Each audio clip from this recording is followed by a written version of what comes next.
I'm Sir Flowbojan Thunderhammer. And I'm Teflon Frosthammer. And I'm Cabbage Tidehammer. And this is WAK. If Amtgard knighthood means anything, you can't knife a motherfucker and keep it. And the thing that people need to understand essentially about arts and sciences events is that your scores don't matter. Do you want a black phoenix or a white phoenix? Jeez, language, man. We're on a Nice. freaking podcast, for fuck's sake. Mind-blowing experience, right? Hello, everyone, and welcome to WAK, where we discuss topics important to the Amtgard community at large and talk with interesting people from around the foam fighting world. If you have not already done so and you like what we do here, please click that subscribe button. It really does help us bring you more cool content. It also makes us feel better. We have low self-esteem. Man, I can't believe we haven't done whack that subscribe button or anything. Yeah, I know. It's almost like we're bad at what we do. Yeah. No. So this week we're going to be doing a Hammertime, and the specific topic that we're covering, based on some recent interviews that we've done, which may or may not have come out when this episode comes out, They should have. is weapon types, some advantages and disadvantages of different weapon types. We get this question in one form or another from a lot of the newer players that come out that are wanting to play their D&D character of some kind or use a weapon combination that is somewhat non-standard, with the standard in the game being a 36 long sword, 36-inch long sword, and probably a board. A medium board. Yeah, a medium board of some kind. Mm-hmm. So we thought that we would tackle the different types of weapons that are out there, give some advantages and disadvantages to each one of them. This episode is mostly going to be for some newer players, though I think that there's some stuff that some experienced players could also glean from it, or at least nod their head along with us. So we're going to jump right into it with... Or violently scream at us for being wrong. Yeah, you should do that in the best. comments. You should violently scream at us in the comments. After whacking that subscribe button. Yeah. There you God, go. it feels so wrong for me to do it. Like, honest to God. So we're going to start with melee. So melee short and long weapons. This is a pretty standard lot in Amtgard. This is going to cover everything from your daggers all the way up to a max 48-inch sword. I think that it's best that we start with the standards, right? So for me at least, your regular, plain Jane 36-inch sword, I am going to put as my base. I'm going to put it as no strong disadvantages or advantages. It will be the pillar with which we start. Yeah, if we just call that the standard, and then now we can go from there and try to semi-objectively form opinions outside of that. That's probably the way to go. Yeah, if you look at that pentagonal Pokemon rating system, that sword is kind of just in the middle, not really reaching any of the points. Yeah. Mm-hmm. But we've got a pretty cool spread of experience here because, Jeff, I know that you have used swords that are shorter than 36, even in tournaments for a while. Talk to me a little bit about that. 30. You stole my 30. No, it was a 30. I think it's a 33. Yeah, it's supposed to be a 32. But Yeah. So the small increments down from 36 make the sword a little bit faster and a little more responsive. But it does lose reach, and it is actually I think I've kind of narrowed it down to me using 34s as kind of my go-to now. And the reach is different. Like, it's just 2 inches, but that extra 2 inches is quite a bit. And it also makes it slightly slower, and it's noticeable. I think Sir Gillen also, I don't know if he does on a regular basis, but at least owns one sword that's just slightly less than a 36-inch. Yeah. I think as a standard he fights with like the Wax Caliber equivalent, which was a 36. Yeah. But yeah, I mean, I have used shorter swords as well. I'm tall and have long arms, and so my thought process was I could use a sword that was a little shorter, a little lighter, and be at equivalent reach to most other people, especially if I just dropped down to a 34. Ended up not working out for me. The particular style that I favor is longer weapons that I'm tip hitting with a lot. But I definitely think that it does speed you up. And if this is something that you were wanting to try, Jeff, would you recommend starting with a 34 as a Yeah, I would probably look at doing things in increments of about 2 inches if you're looking for it. I've noticed, I've noticed that for me, because I'm more of an inside fighter, that the shorter sword also has some benefits that way. This is what I was about to get to, is the play style of those weapons, right? The shorter the sword, the more aggressive it kind of forces you to be. So when you say you're more of an inside fighter, you need to get in, you need to close, and then like make it your range, right? Yeah, the angles are better. And like the shorter the weapon is, the better the angles closer in are. Yeah. So that is, the shorter you go, the more aggressive you're going to be forced to be. Where, you have a long sword, you can fight from way back and let them come to you. So short sword, 36 is like the standard, 32, a little bit more aggressive. You got to get in there to make your shots land. Absolutely. And talking about the shortest that you can go on weapons here, I think all three of us at some point have gone out onto like a ditch field with just a dagger in our offhand. Yeah, don't do that. It's a training tool. It's not like an actual, like, I'm going to use a dagger. Yeah, no, this is, I mean, if you just want to use, if you're an assassin, you thematically just want to use daggers, cool. But this was definitely a training thing for us to help us with blocks. Yeah. Catching blocks on the... Well, also to put the dagger in your dominant hand so you can't rely on it. So you're forcing yourself to work your offhand more rigorously. Yeah, absolutely. Other side of that, still talking about swords here, long swords. So this would be anything, most kingdoms are going to define a long sword as anything over 36. Well, all kingdoms do, because Nope. it's in the rules. Nope, most. Most, potentially all, but certainly most. Yeah, but certainly most. No, going to define it anything over 36. Depending on the kingdom that you're in, your kingdom may or may not even allow you to participate in tournaments with long swords. Long swords might just be something for ditch and battle game. Advantages to longsword, you're going to get a little bit more reach. This is kind of the opposite of what Jeff was saying a moment ago. It's going to come with more weight. Even if you're made out of the best materials in the world, of course, there's more material there, so you're going to get a little bit more weight. You also start coming into, I mean, this exists with 36s as well, but especially when you go over 36, you start coming in more into how you're going to balance your sword, right? Do you want a more tip-heavy sword? Do you want one that is more pommel-balanced? I personally prefer pommel-balanced swords. Jay, who we've had on the show multiple times, really likes more tip-heavy swords. I know that you just recently started fighting, and by recently I say 6 months or so, started fighting with some long swords. What's your feeling on it? So it's weird for me because I still try to fight as aggressively as I did with shorts. I still try to close with long swords, and I find myself fucked when I do that. If I'm in at short sword range with a long sword, I suddenly have I'm having to come up here and around. Yeah. To snake shots into like slots that I would have been able to just lay into. So for me, I'm not used to giving ground, and it seems to me like longsword is more passive. Like I don't start the engagement, I lure my opponent into an unfavorable position, and then I take advantage of that. Whereas like with short sword, it felt like I started the engagement and I tried to control it, and if I lost control, that was on me. For longsword, it feels like I am waiting and just sort of pacing myself and keeping my distance until I can close. So it feels more passive that way. Yeah, I think that's a lot of people that switch over to longswords for the first time take that because you've got that extra reach. Yeah. I'm pretty aggressive longsword. I try to throw openings to the arm, especially the bottom part of the forearm just past the wrist, because I am farther away and can get back.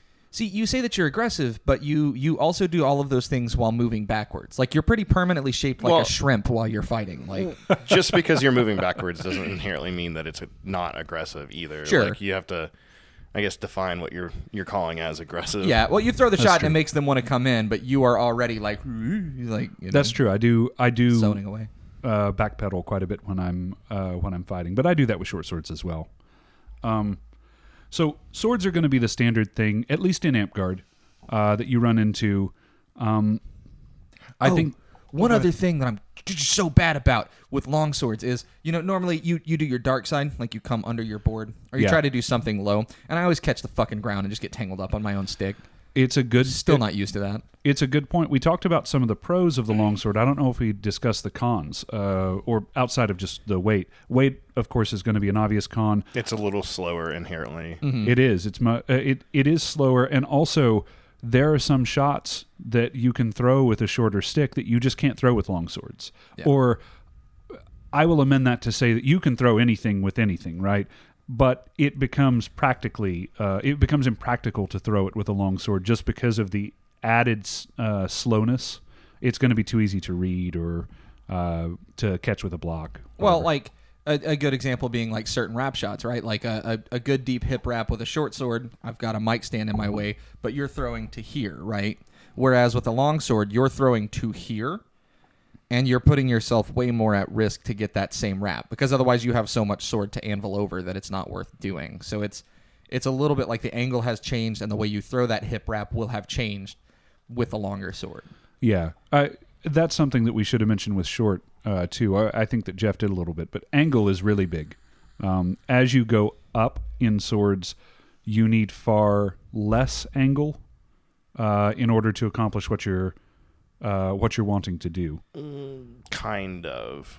I wouldn't say it's far less angle. It's like you don't have as much opportunity for angles. Like you can create similar shots and shot placement, but they require more movement of your arm than a shorter sword. Like I was saying, and again, this is going to go off camera, but like my short sword hip wrap might be here. My long sword hip wrap is here. Yeah. I have to come in, like, not only is my wrist deeper, I can do this left-handed, not only is my wrist deeper in, right, to get that wrap, whereas with a short sword it would be here, but it's also out further. Hi, Jeff. For swords, I mean, I think that, again, those are going to be your kind of standard across-the-board weapons. Most people you see are going to be fighting with swords. Reach is our next. So this is going to be your pole arms. This is going to be your standard, like, red, two-handed red and dag, that sort of thing. And I want to make a distinction before we start talking here, too, that this is primarily going to be about amp guard fighting. Two-handed red and dag is an entire tournament bracket. A lot of people use it, especially with a board strapped to their back or something like that. In amp guard, it doesn't work as well, or at least I have not seen a presentation of it in amp guard that has worked as well. Yeah. Well, are we counting down spear in this category, or is that its own thing? No, it's not. Technically, it all sits in reach, or whatever. Great, I think is what it's called on the rule book. Yeah. So it's anything greater than 48 inches. Yeah. Okay. So in general, then we'll start with shortest, I guess, which is any great weapon that is longer than 48 inches that has the heavy padding rule, right? It doesn't need to have the heavy padding rule. Oh, no, it's longer than 48 inches full stop, right? That's just, it's the heavy padding or causing it to be... Yeah. I'd love to shield... Scab, shield crushing, armor breaking. I would love to, if we have any of our DAG players that listen to this that have fought their single red in Amp Guard, I would love to know what your experience is, especially if you are one of the higher end fighters in DAG. I've never seen a DAG player that came over to Amp Guard that fought two-handed red in, say, a tournament. We had one come in. Talon did a little while and actually did pretty well, yeah. He used an open, and instead of being able to use a back shield, it was like the shoulder shield, so it was...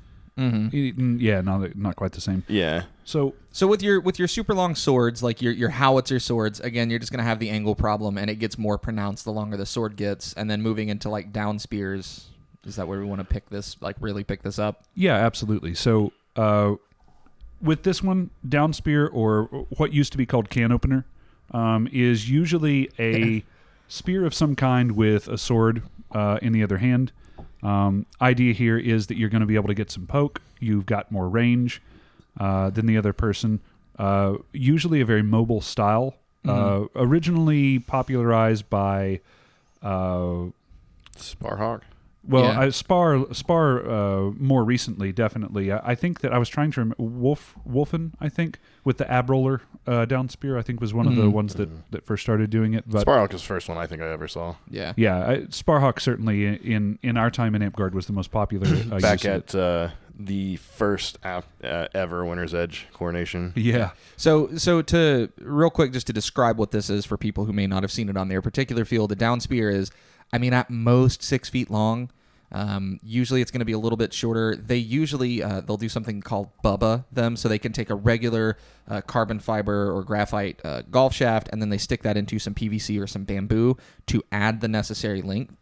And it is a pole made to the bare minimum specifications, so it is as light as possible, because it's usually used one hand, and it's held upwards, like you hold it facing down towards the ground. And then the typical shot you'll throw with it is you pop up and aim for a shoulder, or pop up and aim for a leg. It's usually hips. Yeah, hips or hips are probably better. It's why I suck at down spear. And then in your offhand, you have a sword to follow up. So you have a long range to sort of harass them as they come in, and a sword to deal with them when they get close.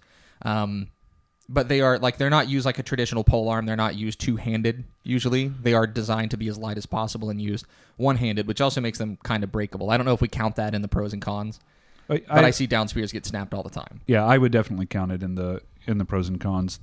So pro of this, you have reach. Different vector of attack too, because it's coming from a lower point. Mm-hmm. Yeah, people, especially if your park is one of the parks that has just a bunch of people fighting sword and board, or some people fighting Florentine and sword and board, this is going to be a shot angle that people aren't used to at all. The shot that's coming from the ground up towards their knees, their calves, their thighs, that sort of thing. It also provides a crazy amount of angle, especially against boardmen, to get those hip shots like Jeff was talking about. You can choke up on it, so if someone starts rushing in on you to try and beat past the range, you can choke up on it, and it works just as well as any other sword that you have to block with. Mm-hmm. You can even still poke down with it a little bit and try to take some of those legs, and you still have whatever size sword you choose to use in your other hand to deal with people if they start getting too close. I think that this has a big learning curve. I've seen a lot of people pick it up and get frustrated over the first couple of weeks because they think, now I have a little bit more range than everyone and I'm just going to start dominating. Mm-hmm. And it definitely has a very specific, very special move set that you have to learn with it. Well, and range control is the absolute most important thing with that. If you are not at a certain set distance, your shots won't work. Yeah, and absolutely. so it's like more than any other weapon combo I think that I've seen, except we might discuss some weird shit, but like more than any weapon combo I've seen, you have to know your range and be able to stay in that range to really make that weapon combo effective. Yeah. And again, most of what we're going through with pros and cons is like in a one-on-one or a ditch style thing, because there's a lot more that we could go into, I think, if we included battle games and stuff like that, or class games as well. Yeah, Totally we're just agree. talking about the qualities of the weapon itself. Yeah, Yeah. anyone here in Winter's Edge will have fought, what's Chuck Samgard's name again? Jarek. Jarek, yeah. But will it have sounds fought- like jerk when people yell it out, so I Will have fought Jarek at some point with his down spear. He's somewhat known for it in battle games. he So. uses the Madu, doesn't he? Yeah, it's a Madu, but just a down spear with a hand shield attached to it. Well, to I do give a think we little should bit more differentiate a little bit because they have different pros and cons. Sure, agreed. But The one big thing here that Sir Gillen has pushed when he was teaching people down spear, you have to stay behind your spear. Your spear is kind of working as a not really shield for you. A lot of your pivoting and moving, instead of just being done freely like you would if you were doing board, or even pivoting around your board. So you're moving so that your boards are always towards the target. This is going to be moving so that your spear is always pointed towards the other person, right? This is very much a pointy end goes in the other person sort of thing. it cuts off the angles of attack, similar to like how a soccer goalie will move up as someone's approaching. It cuts off the angles that they have to work around. Do soccer goalies really do that? Yeah. I don't know a lot about soccer. Yeah, you'll see the soccer goalie run toward, like if somebody's making a break for it, they'll run towards that person, and it cuts off the angles that they have. And it also means they don't have to jump from one side of the net to the other. They can jump a shorter distance to block. That makes sense. So cons then of this weapon. I'm going to go. The first one is one you said earlier, breakable. Yeah. I've actually got one behind our soundproofing right there that I just don't want to dig out right now. But I'm not going to say that the whole style in general is just more prone to breaking. I'm going to say that the inexpensive ways that most of them are made are more prone to breaking. No, I'm going to say the whole style is more prone to breaking because it's pointed at people's feet, and it's a thing that people have to get past to get to you, so they are going to have to run over your spear. And if you're not careful about how you do that and you put it under their foot, sorry. Yeah, I mean, if you get a good leg on them when they're running in and they drop down on it, yeah. I mean, perfectly. I've very rarely actually seen them broke that way. Like everyone talks about that's a possibility, but that's not what I've seen. I've broken 2 people's down spears. Yeah, I've broken more than that too, but I've done it through punch blocking them into the ground or something along those lines more than getting them tripped up or yeah, fair. whatever. I have Most also, people know to drop them when they start seeing them get stepped on. They'll just let them go. Yeah, I've done that too, Jeff. The because I fight Florentine, right? Mm-hmm. If you poke at me and miss and end up in a situation where your tip is on the ground, I'm going to try to sweep that spear out so that I no longer have to worry about it. And if I hit it at the right angle hard enough, not trying to break it, just trying to get it out of my way so I can rush you. The tip catches the ground. Yeah, and then you get the flex in the middle of it and it can possibly snap. So this is another con of this style, right? It is you are using a 5 to 6 foot weapon in one hand. It's going to put a lot of torque on your wrist. The way we deal with those typically is what you just said. You sweep it out of the way when they mess up, and it's going to take their wrist and turn it, as many degrees as they'll let it before they can't, before they can either bring it into control or before they can't hold it anymore. So it will strain your wrist a lot. Yeah, and I don't want to make this sound dangerous. There's plenty of people over the course of the game that have used styles like this.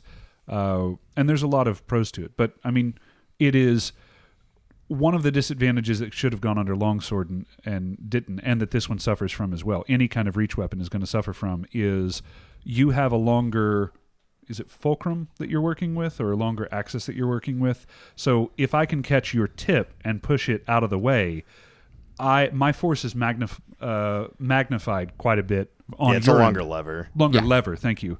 I haven't taken science in a long time or math.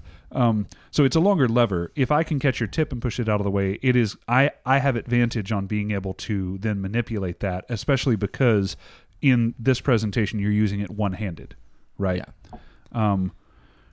Another one, of course, is the range itself. It's both we mentioned it as a plus, but it's also a minus because if someone like Jeff, who has a pretty aggressive style, is able to get inside that, then you're down to just a single sword versus Jeff with either 2 swords or his board or whatever he's brought to bear. And that spear really isn't going to do a whole lot for you at that point. Yeah, so play style with this weapon then is very much you create an opportunity for yourself at range, and then usually by taking a leg or something to that effect. If you can't outright kill, you take a leg, and then you're able to use the better angle control you now have because you're still standing to come in, and you're basically using that spear as a block of some kind, especially against the boardman. You're using the spear as basically a block to cut off angles and trying to finish the fight with your sword or whatever else you have, probably just a sword. Yeah. So another one that I mentioned a moment ago, specifically referring to Dag, and Talon, if you watch our videos, comment down here. I'd love to. I want to know where you placed. I wish I could have watched you fight, man. I mean, I don't know. That tournament, he placed pretty high. I don't remember. I think it was possibly even second in open with it. Congrats, man. Because I think I can't remember if Gunn beat him or if Talon beat Gunn. So he might have won that bracket. It was a while ago. Yeah. So this is your and I can hear our DAG players now. I apologize to all you in advance for messing this up, but I'm going to say that it's like around a 5 foot, maybe 5.5 foot sword, 2-handed usually. Look up DAG Red if you want to see some really amazing fights with this. Just super aggressive, lots of movement. Looks really cool. Also a very footwork dependent because you have no kind of shield in Amp-Guard to protect you. Yeah, go ahead, man. Footwork's always going to be important, but in some ways with a longer weapon, it's more important because you have to maintain the range even better than a short weapon, I feel like. And with Amp-Guard, because we don't currently allow any kind of back shield or anything like that, you also don't have the protection of what I'm going to call the shoulder risers, where the shield kind of covers you from these top strikes. Yeah. So you can really easily, if someone's able to deal with your range, you can really easily just get what we call a slot shot in here to the pocket right in front of your shoulder. And get caught there. That's usually how I see people in Amp-Guard that are fighting with that style die, is they just get a quick pop there. So advantages to this, unlike the single-handed down spear that we had, which I suppose if you used it correctly, one of these could also be used as a down spear. Sure. You have two hands on the weapon. So you're able to get quite a bit more leverage. People aren't going to be able to muscle your weapon out of the way quite as easily. You aren't going to be as susceptible to, if any of you have ever been on the ditch line and just had someone go for your weapon, specifically try to hit your weapon hard, not to knock it out of your hand, but to knock you off course in some way so that they can follow up with a shot. You're going to have a lot more opportunity to do shots like that with something like this, simply because you're able to apply more force to the weapon. Yeah.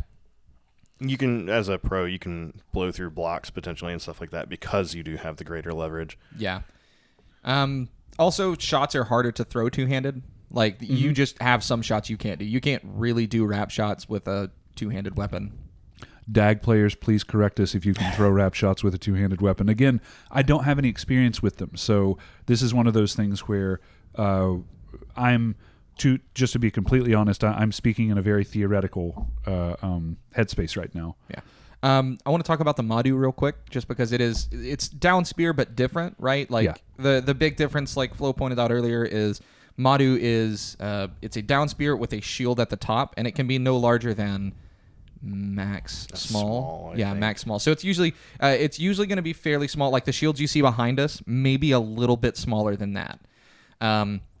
So you have some different choices with that. It does have... No, it's any shield that with weapons affixed to it in any form is considered a Madu. Oh, so yeah, I guess it can be I a could larger do a shield. large shield. Yeah, well, think about it. I guess if your class can wield a large shield, then sure, I guess there's nothing stopping you. I never makes sense. see larger shields in that because they probably get to be fairly unwieldy at that point. Yeah. So I guess you could do bigger, but you won't see those that often. Way more defensive. You are still doing the, try to take legs as they come in or try to, pop hips as they come in.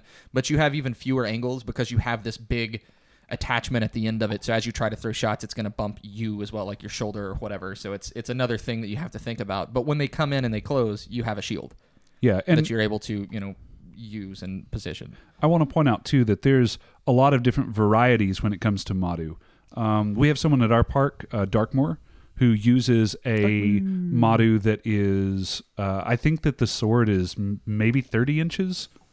Or it's probably 40-ish inches top it to 40? bottom. Yeah. Not with including the shield. Yeah, so you've got a shield on top, and then he has what we're going to call a not very long strike legal, like the sword part of it at the bottom, or the striking part of it at the bottom, and he uses it with another sword, right? So this is trying to gain the advantages of having a shield without adding too much unwieldiness to it when you attach the sword. And often he'll use this in a responsive sort of way. So someone starts to close on him or something like that, he can actually pop down with his shield and go for those knees as they're rising up, or go for a side if somebody opens their board up a little bit.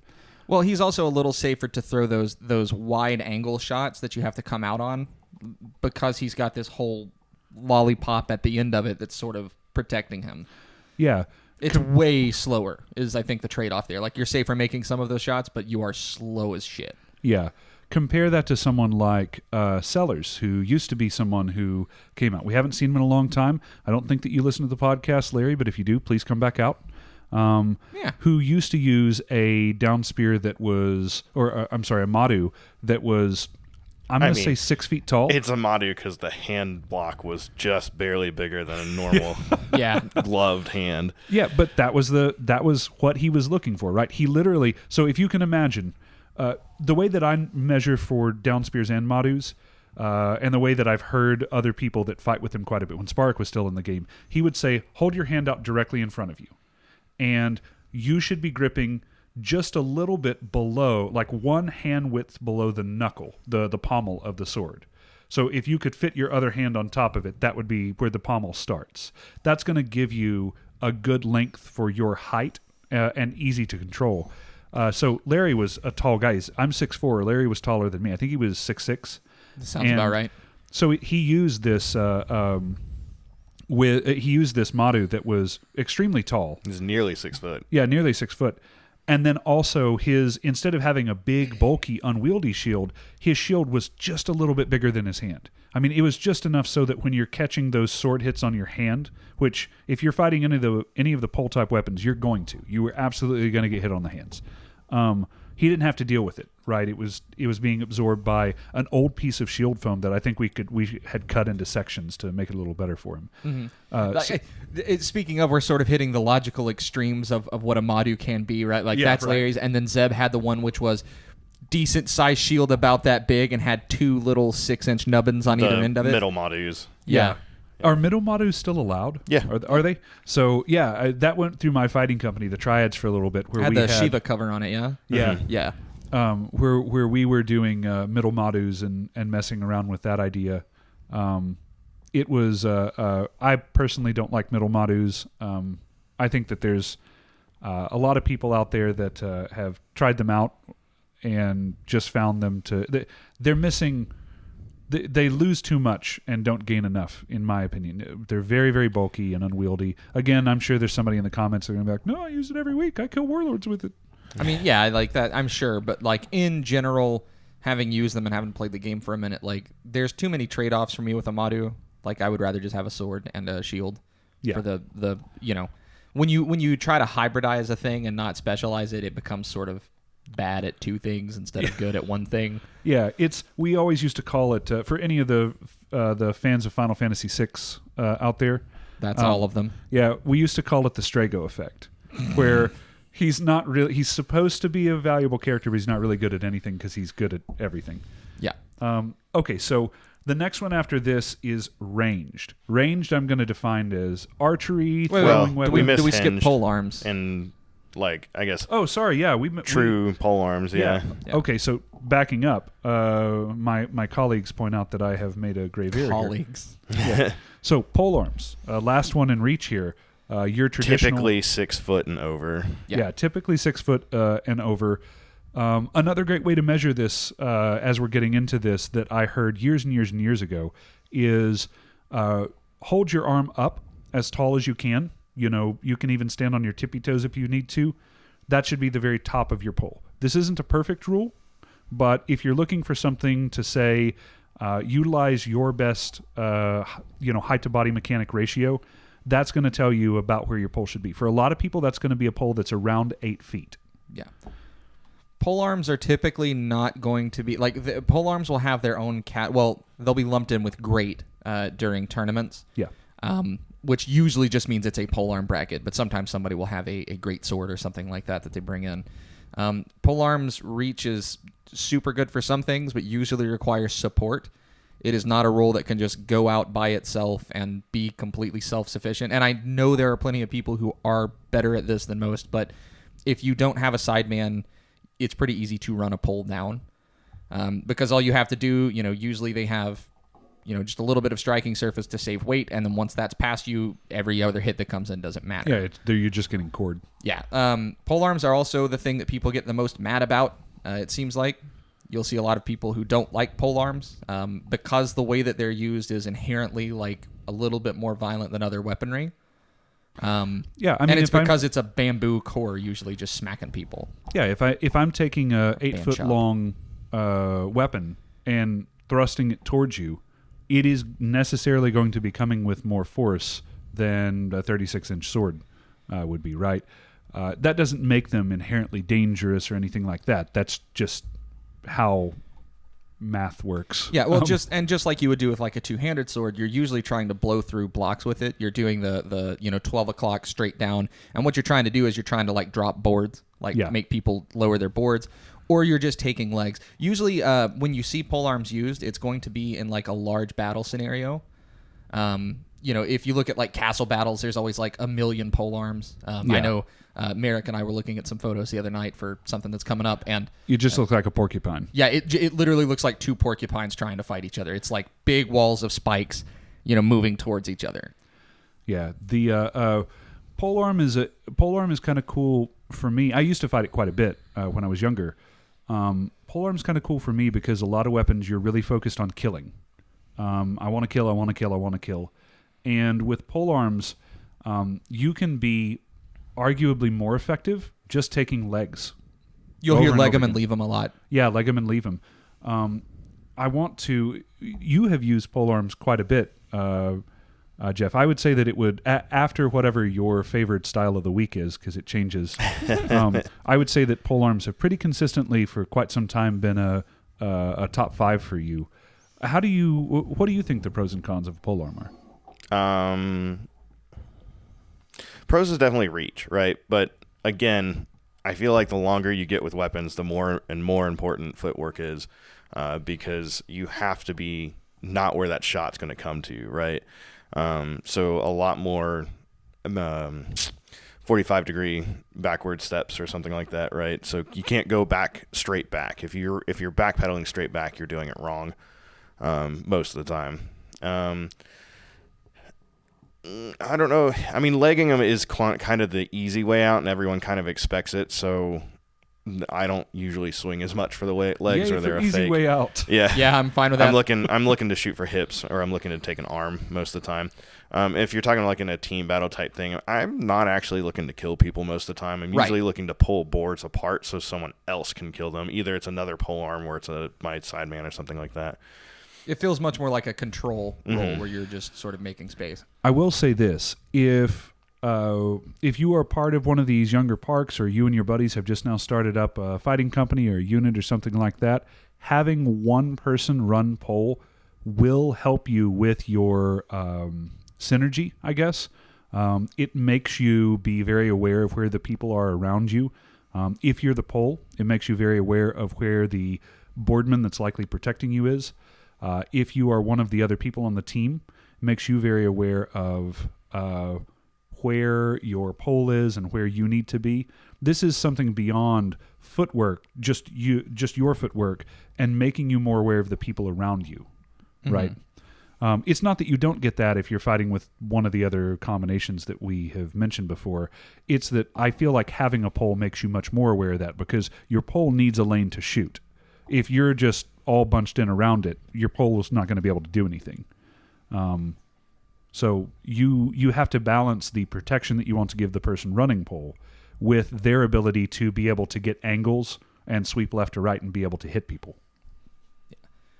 Pole can also break a charge. Like if you have a bunch of people who are like trying to rush your point, pole can be a great defensive option. Again, with a sideman usually, but I mean you're sniping these before they can get to the bell to ding it or whatever, and then they have to crawl. They're slow as piss, and you've got somebody who can wrap up that, while you're doing your thing. If you can't just shoot for hips or whatever. But cons, they're hard to transport. Yeah, bitch to move around. They are. Their biggest pro of being a lot larger reach is also its largest con, because the moment, like Lucas said earlier, the moment you beat the strike legal edge of it, you almost always win. Yeah. The Sir Darko. Darko? Darko, Donnie. Okay. Sir Darko, Donnie, who we've had on the show before, tried to solve this once by making what we call the Baja pole. And the Baja pole could disconnect. It was, 15 feet long. It was the longest polearm I've ever reasonably seen used. Was it a Baja blast to fight with? It was... I'll go. Goodbye. And then when we got there, he would, of course, torque it down really, really tight with tape, and then take the tape apart and then pop it apart to go. But yeah, you have a lot of different pole lengths too. We were talking about some of the ones that would be what 8 foot is kind of the typical that I see. Yeah, I've heard people refer to them as speed poles. Having one that's a little bit shorter, a little bit quicker, maybe made with a little bit lighter materials. You also have, when I was growing up in Amp Garden, I don't know how much these are still used, you also had what we would call Warpoles. And Warpoles would be something that you would specifically be taking into a battle game of some kind. Usually it would be enchanted in such a way that it could not be destroyed. And then you would be supporting this person who had a 15, 16-foot pole, usually heavier, that was really meant to keep people at range. If you want to move people around. Yeah, if you want to see some really good examples of what this looked like, pull up SCA pictures of one of the big battles. One of the keeps had several of those. Did it? Yeah. Pull up a keep and just type in polearm. I've seen a lot of SCA stuff where again, it looks like the porcupine with a lot of longer poles and people kind of keeping people at range and stuff like that. Yeah. But yeah, that's really the bleeding or the extremes of pole length there. You're getting super heavy, even if there's not a lot of weight where the blade is, because it's so far away from you, it's harder to keep up. It's harder to throw. And another con of poles, and I don't want to shy people away from poles, but it is inherently the easiest weapon to mess up with and hurt somebody. It is, yeah. Because it has so much surface that doesn't necessarily have to be covered or only is covered by a minimal amount of padding. They can hurt. So if you're not super experienced with a pole, be careful about how you're playing with that because you can hurt your friends. Yeah, I mean, I mentioned that I used to go pole quite a bit. I was actually kind of barred from going pole in Winter's Edge for a little while because there was the people were doing a charge and I was not as experienced as I should have been. And my pole caught on my hip, so it was held firm, and someone, when it did that, the tip bounced up instead of being at someone's chest level. I caught someone right in the teeth and blew out both of their teeth. That was Nezzy. Gotcha. I knocked both of their teeth out. So you can also do things like just on a regular shot, if someone redirects it with their sword so that it's not going to hit him, it might pop up and hit my buddy right in the face. I've seen glasses exploded. I've had glasses exploded. Yeah, I've had glasses exploded by any of the reach weapons here. A down spear, it's happened to me. A big pole arm. There's also you mentioned it earlier, but the 12 o'clock, 6 o'clock style strikes that come straight up and down right there, we used to call them murder striking. I have seen countless people. I do not throw that shot. I will throw a 12 o'clock, 6 o'clock to hit someone on the top of the board going for a shoulder, but I don't pick it up as far as I can and slam it back down because it's dangerous. I've seen so many people hurt. Equipment broke.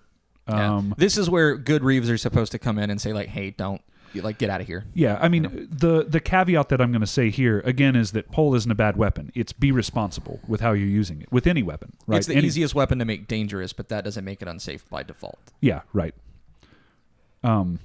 Hinged weapons, we skipped them. No. We have a whole thing for Hinged that. weapons, don't use them. Okay, ranged? So, ranged weapons. Archery, throwing weapons, that sort of thing. I'm going to start off by saying that I actually think that this is one of the most fun sections of Amtgard. Probably one of the more expensive sections as well, at least with archery. There are a lot of classes in our game that can use throwies. There's a lot of people that don't make throwies for those classes. And I don't know how many times I've seen newbies come out that just put together a really simple throwy. I mean, it was a Nerf ball that they added, a little bit of grip tape to or something like that, and then leg Sir Gun or catch Sir Gillen or Sir Darko in the chest or something. I've been killed countless times by really simple little throwies. I think that they're a really cool add to the game. Jeff, you do quite a bit more battle gaming. Do you see throwies kind of take a big part in battle games? The what are they called? Light thrown, which is more what you're talking about with the ball type throwies, like the gamma ball size, because they're the smallest that we can use. Yeah. Those are a little more dangerous as far as like actually being used to kill people on the battlefield because they're harder to block and everything. The heavy thrown get to a point where it's hard to keep enough of them that it matters. Now they can be they're I see them typically used to catch people off guard, people who aren't looking, and things like that. Which they're is really, attacks of opportunity. Yeah, which is really good. And sometimes they'll leg people, but because they're so big that a lot of times they're really easy to block. Whereas the light thrown, they're not easy to block, and even if you catch part of it, you may not catch the full thing and still get hit. That's fair. I'm gonna come to defense of the throwy in general, whether it's heavy or light, in that it is the most fun weapon in terms of the amount of fuckery that you can cause with it. Yeah. I'm sorry, if you are tired of ditching and you are bored of ditching, make it a throwy ditch and just dump all the throwies you can get access to in the middle, and it becomes the funnest game of dodgeball, and it's super awesome. Yeah, but in terms of like, are they super useful? If you find the moment, sure. Well, I mean, it's also, I think they're almost the more skilled thing that you have to develop a skill to throw in some ways because Yeah. you have to be more accurate than just a sword sometimes. Yeah. So We've had some people in our kingdom that played baseball to some level, or that would go take up classes that weren't magic classes and would grab some throwies and do really, really well with it. Hey, we're leaving out the javelin, which is the worst throwy. We are so. Yeah, we are. I'm gonna Anyway, give my bows. my 2 cents on javelin. I actually used to fight with javelin a long, long time ago. Javelin in Amtgard is something that has usually a strike and stab legal tip. it's just stab legal. Is it stab legal? Yeah, it's only stab. Man, it's been so long since I used them. Subscribe to our only stabs. Yeah, our only stabs. The so just stab legal. Usually padded up really well. Can be yucked at someone. Usually turns sideways midair, so it doesn't do anything. Yeah, usually turns sideways and just ends up hitting someone in the leg, tripping them as they're running towards you. Still effective for stopping them from getting to you, but did not actually wound them in the game. May have wounded them in real life. Yeah. As a throwy, they are expensive to create. They are not super useful. The major con to javelins is that most people can't actually make them very well. Yeah. I'll take that as that's a fair thing. Because I've seen a fair number of people who are good with them, and it's not inherently because the javelin is bad or good, but they're good at the javelin and they have a good javelin. And it's used a lot of times in battle games to cause like casters to move before their cast is finished or things like that. So it's not necessarily looking to kill people, although it can very easily, especially those not paying attention. Yeah. It's also the only ranged option that a warrior has. Mm-hmm. Yeah. So it does give you some utility there if you need it. There's also rocks, but honestly, just don't. They're too unwieldy to actually do what they're kind of designed to do. Yeah. Hey, my barbarian brothers and sisters out there, leave the rocks on the ground. No, we mean rocks in game. So, archery. Okay, big disclaimer here. Archery, in my opinion, I know we just did an episode of Patches where we talked at length about archery, but archery, in my opinion, is the part of the game where it has the highest ceiling to spend money and still gain improvement. Agreed. So, like with swords, you can, once you're spending about $100, you're really not generating much more improvement. Like you can buy a wax caliber or whatever the hell they're called now, and you're getting a damn good sword at around $90, and you can't spend much more than that and get a better sword. But you can spend a lot more on archery and get a lot more benefit. Yeah, agreed. And not just on the bow itself, but also the types of arrows that you're making, the material that they're made out of, which can be much, on the cheap end could be aluminum, which means the first time someone accidentally steps on one of them, You have a banana. yeah, you have a banana and you have to throw that away, versus one of the absolutely crazy lightweight carbon fiber ones that, they get stepped on, they're not going to be as big of a problem. Traditional heads versus some of the 3D printed heads that people are starting to do now with the Flex 3D printing material. You just have a whole lot more variation is the problem with the arrows. And then, again, limb speed is kind of a thing for bows in general. Like, just because it's 35 pounds at 28 is not created equal. Yeah, agreed. Across the board. So if one has a faster limb speed, that one is going to fire the arrow faster. Yeah. But I mean, as far as like pros of this style, I mean, I don't know that we have to describe what archery is. Like it's pretty obvious. It does what it says on the tin. Yeah. And all of our bows are limited to that 35-pound draw. So, there's going to be a similar style of bow used across. I mean, we can talk about crossbows, but I love crossbows. anyway.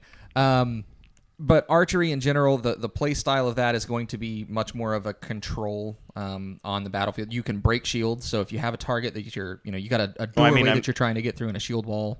That would be classes that can break the shields. You can break the True. weapons with just a normal arrow. True. Yeah, I guess if we're not talking class specifically, then archery is just archery. I mean, look at, You can take more armor off of people. You can take armor off in chunks rather than one shot at a time. That is true for militia battles or class battles. You can snipe weapons out. I actually see some of the best archers in the game not necessarily worry about killing people, but say, look across your park, which has... That's a mighty nice polearm you don't have anymore. Yeah, that's right. Jeff over there on the other side with the polearm, who's absolutely wrecking our team. now has his hands. Yeah. Well, and also you can kind of look at like the threats in the game as circles, right? Like how big that circle is depends on that weapon's reach. So a short sword has a pretty small circle. If they're over there, I'm not really worried about that guy with a short sword. If it's a polearm, his circle's a little bit bigger. I got to worry, keep him further away. The archer is an ever-present threat no matter where they are.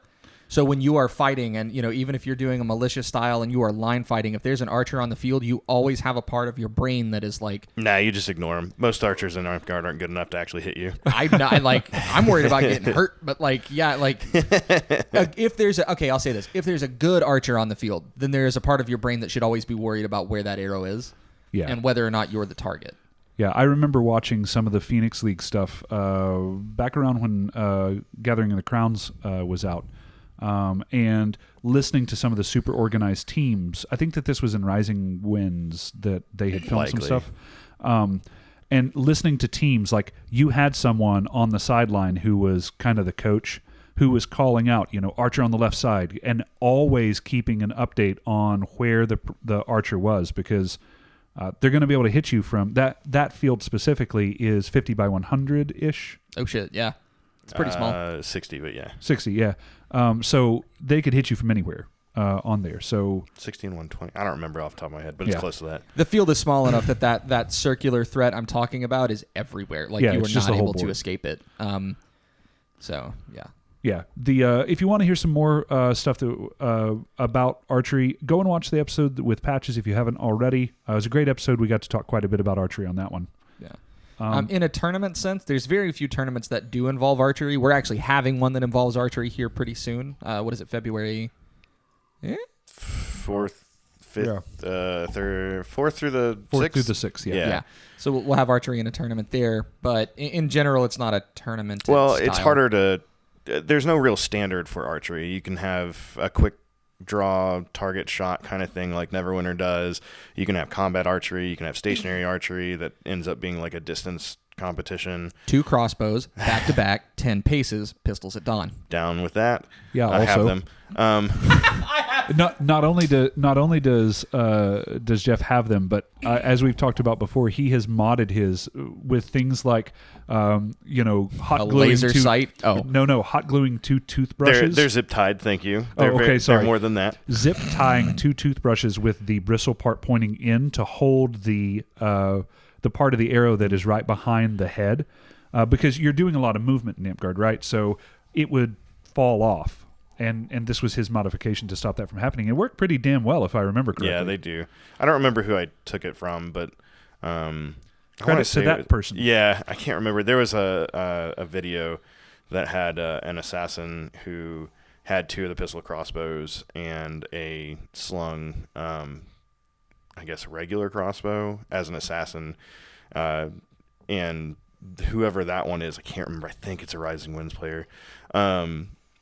They actually showed their crossbows and stole them from that. So nice. Okay, so last one is the fun category. This is non-standard weapons. So I want to start off by saying that when I say non-standard, I do not mean bad. I don't mean whatever. I mean these are weapons that you don't see as much in Amp-Guard anymore, at least. This is going to include things like axes, like flails. Let's see, halatis. We used to have a big push. They don't really exist in the rules anymore. Oh, yeah. I'm old. Is this where we also lump in the pole arms that have the weird cross guards on them? Yeah, sure. The shield spike pole arms we used to call them. If you can imagine like a cross guard at the end of your pole arm. It's almost a halberd. It is a amped safe halberd basically. Yeah. Disadvantages are going to range depending on the weapon that we're talking about here, because this is a pretty broad category. In general, the disadvantage that I will lay on most of them is the same reason that all of these are looped into the non-standard section of this talk, which is they're going to be slower in some way over a regular sword. Well, they just usually have a gimmick. They have a one-trick thing that they will do, and if you can beat that gimmick, then it's not a problem. So yeah. I mean, flail. It's basically like a free wrap over a board. If you can just hike your board up a little bit, or if you can, deal with that problem, flail's no longer a problem. Yeah, and when I say that they'll be slower too, what I mean is if you're looking at, say, an axe of some kind, you're looking at a larger head usually, and less strike area definitely over what It doesn't have to be. The Yeah. when would it not be less strike area than, say, like a just a regular roundy sword? Because of the way you build it. Like, you can still have the whole shaft be strike lethal. And today, Jeff is going to describe a batleth that is amp legal. No. Yeah. Mm-mm. Go on. No, I mean, if you just have I like know if what you you're have the idea of a hatchet, right? That's 36 inches. So you have the face of the axe legal, and then also the haft of it is also strike legal. Yeah, Then and it then all can weapons be- have to be able to stab. I think, pretty sure that's right. So you still can, stab with it. It's just kind of an awkward face that it stabs with. Yeah, I see what you're saying now. You make a sword except put an axe blade on the tip of it. Yeah, more or less. With something like a flail, it's a trailing weapon. You're throwing it, and the only part that the chain doesn't count, at least in Amp-Guard, and so the only part that's going to count is the head of the flail itself. Are you double checking me here, Jeff? No. Oh, okay. I I was going to just say if the remembered chain something counts else. now, then No, go it doesn't. fuck yourselves. Yeah. Well, also the worst part about a flail is it has to be super short. I think max length on a flail is 30 inches. 36. 36. Yeah, 36. But the 18 sword inches. portion. Yeah. Okay. Yeah, the chain can be no longer than 18 inches. And you have some variation in flails, too. My knight favors what are called single hinge flails. So if you picture a sword... It's literally just a flail that if for our visual people, it just goes like this. Well, it's got one hinge on the very top. That's yeah, it's about like 4 to 6 inches. You get all of the advantages of having a sword in that you have a longer block area. You still can't strike. I don't think that the strikes from it would count. It's only flail the head of the hinged weapon that counts. Yeah, so only everything above the hinge, we'll say, is above the end of the hinge is going to count. But he likes swords, and so when we were doing things like jugging, he would take that so that he still had strong blocks and got some of the advantages of being able to get over the boards. Versus, say, one of the flails that I'll call a more traditional flail with a full 18-inch chain on it.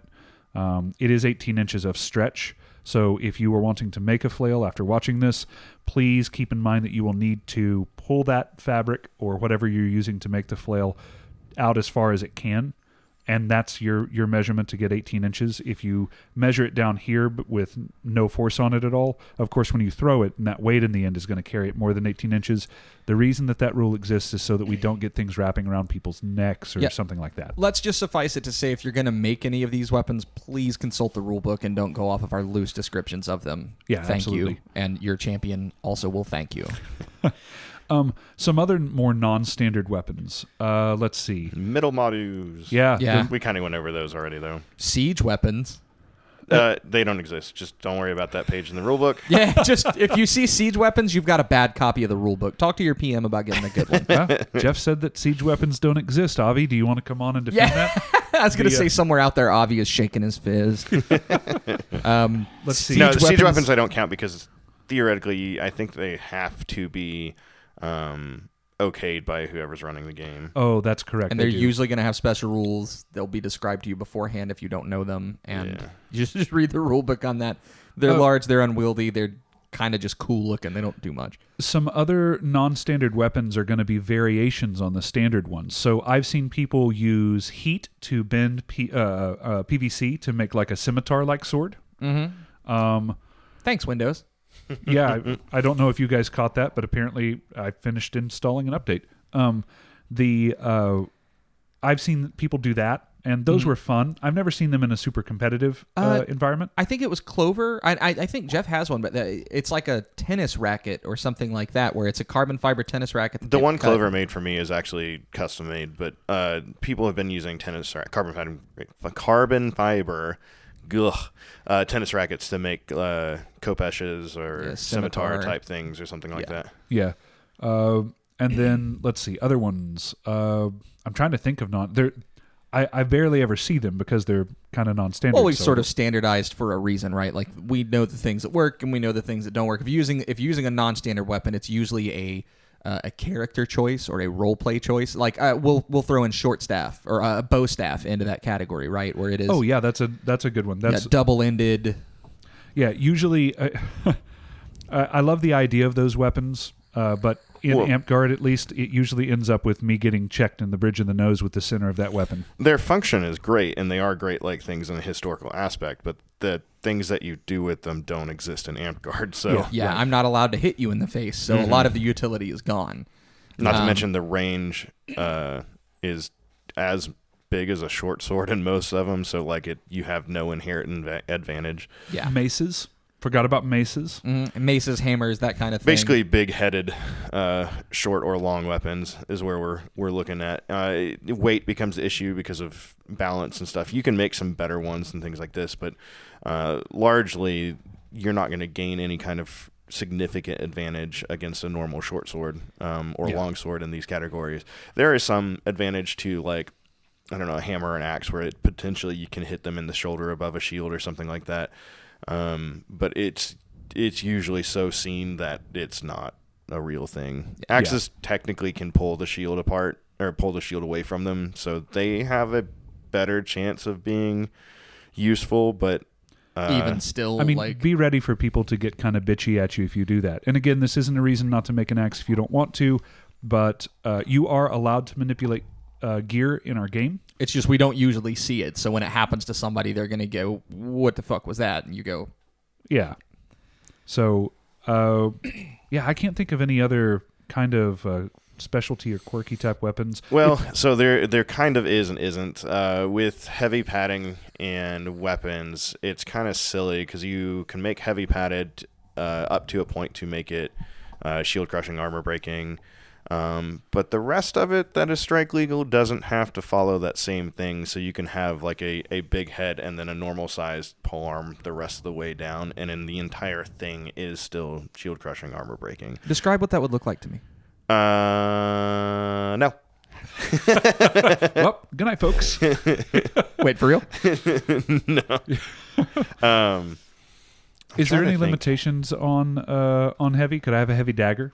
The heavy substitution can be done at short and long, but it doesn't actually incur the shield breaking armor or shield crushing armor breaking until it goes to great weapon. Yeah, I know somebody from our kingdom, Samix, was like, he was on a tear where he was making wacky daggers, and he did make a great weapon padded dagger where it was this big around and like this long, and like the handle was like. I mean, it still followed the entirety rules of dagger. That yeah, was it kind was of a the completely goofy thing, legal yeah. dagger. It was, it was cool. Yeah. But like, I mean, realistically, with if you imagine it, you can probably make it Amtgard legal, except for shield bows because the V8 team are cowards. But Shots fired. The big thing with but not construction, shield bow shots. right? The big thing with construction is that you've got to really pay attention with these unusual weapons and stuff. You have to plan it out. You have to realize which category it's going to fall in, and then on top of that, make sure that it adheres to those qualifications in that category. Because I see a lot of people who make things that look really awesome, but technically aren't legal because they don't have enough padding or something along those lines. Yeah, the one thing that I hope everybody takes away from this is just that you have a lot of different things that you can choose from, and we encourage you to try them all out, see what you like, even if it seems silly. But before you do any of that, please get with, especially if you're one of our newer players, get with people at your park that have been in the game longer and know what they're doing. And if you don't have people there, find communities online. Mm-hmm. There is somewhere on Facebook that you can post up and say, I want to make X. I want to know how to do it better. And make sure that it's legal, and you'll be able to get an answer. yeah. There are several. If you search, I think the term you'll want to search if you're looking for this is foam smithing. You might get a lot of irrelevant stuff, but foam smithing is generally what that falls under. And then just a real quick weapons you cannot make. Zulu spears, right out. Kind of. Yeah, mostly. You can still technically make one. It's just not what it used to be, right? Yeah. You have to use the heavy padding substitution. Yeah, it can't be, just a little bit of a short sword on the rest of a short sword shaft. There's some different rules there. Make a Atlatls. flat-bladed one. I've considered doing just to fuck with things. Yeah. Atlatls are explicitly disallowed, I think. Yep. In this version of the rule book. So that is the Aztec thing where it would fling a spear. Like if you could use that with a javelin, I think it might make them more useful, but also deadly.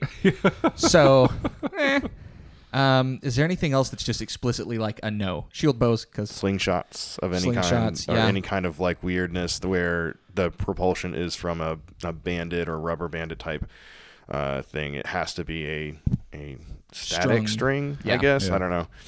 just because with the stretch you can't adequately measure force on the Correct. fly. I actually made a crossbow of back in the day with Surgical tubing. Yeah. Yeah.